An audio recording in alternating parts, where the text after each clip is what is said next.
സ്വാഗതം.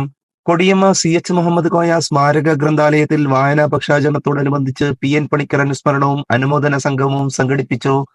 വർത്തമാനകാലത്ത് വായനയുടെ പ്രാധാന്യം കൂടിവരുന്നതായും നേരിന്റെ നല്ല വായന സമൂഹത്തിൽ വലിയ സ്വാധീനം ചെലുത്തുന്നതായും സംഗമം അഭിപ്രായപ്പെട്ടു.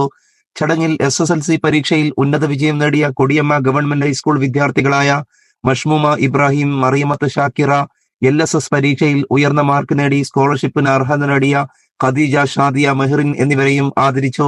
മാധ്യമ പ്രവർത്തകനും ഗ്രന്ഥകാരനുമായ KM അബ്ബാസ് ഗ്രന്ഥാലയത്തിന് കൈമാറുന്ന പുസ്തകങ്ങൾ ലൈബ്രറിയൻ അബ്ദുൽ ഖാദർ വിൽറോഡി ഏറ്റുവാങ്ങി. പരിപാടിയിൽ താലൂക്ക് ലൈബ്രറി കൗൺസിൽ ജോയിന്റ് സെക്രട്ടറിയായി തെരഞ്ഞെടുക്കപ്പെട്ട C മനോജ് കുമാർ, പ്രമുഖ എഴുത്തുകാരൻ KM അബ്ബാസ് എന്നിവരെ ആദരിച്ചു. കാസർകോട് ബ്ലോക്ക് പഞ്ചായത്ത് സ്ഥിരം സമിതി അധ്യക്ഷൻ അഷ്റഫ് കാർള ഉദ്ഘാടനം ചെയ്തു.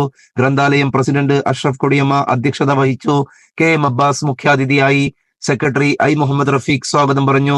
Abbas Ali, K Abdul Khader Vilrodi, Abdulla Ichilampady, PA Aboobacker Pookatta, Muhammad Kunhihaji Cherthodi, BP Abdurahiman Kuthirakandam, Siddique Ujar, Ahmed Noufal, Ramshad Ujar, Abbas Kallappilav, Muhammad Shamas, Abdulla Mashoon, Naseema PM, Khadeeja PK തുടങ്ങിയവർ സംസാരിച്ചു. വായനയിലൂടെ സമൂഹത്തിന്റെ പുരോഗതിയും നന്മയിലേക്കുള്ള പാതകളിലൂടെ നമ്മുടെ ജനം സഞ്ചരിച്ചു കൊണ്ടിരിക്കുന്നതും ഒരുപക്ഷെ ഇന്ത്യയിൽ നമ്മുടെ മലയാളക്കരയിലായിരിക്കും എന്നുള്ളത് നമുക്കൊക്കെ അറിയാവുന്നതുമാണ്.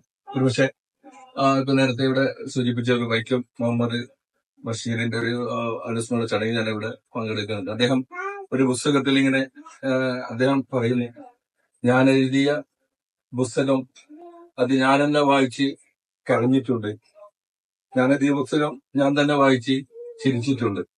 അതിന്റെ അർത്ഥം എന്തെന്ന് പറഞ്ഞാൽ ഞാൻ എഴുതിയ പുസ്തകം എന്റെ ജീവിതമായിരുന്നു എന്ന് അദ്ദേഹം അതിൽ വളരെ സാധാരണക്കാർക്ക്, മുഹമ്മദ് ബഷീർ വലിയ സാഹിത്യകാരനാണ് എങ്കിലും അദ്ദേഹം സാധാരണക്കാർക്ക് അറിയുന്ന ഭാഷകളിലൂടെ സാധാരണക്കാരുമായി സംബന്ധിച്ചുകൊണ്ട് നമ്മൾ ഉദ്ദേശിക്കുന്നത് ഈ PN പണിക്കറാണ്. നമുക്കറിയാം PN പണിക്കറുടെ ചരമദിനമാണ് ജൂൺ 19. അതുമുതൽ IV ദാസിന്റെ ജന്മദിനമായ ജൂലൈ 7 വരെയുള്ള നീണ്ട ആ പീരീഡാണ്. അപ്പൊ ഈ കാലഘട്ടത്തിൽ നമ്മൾ ചെയ്യേണ്ടത്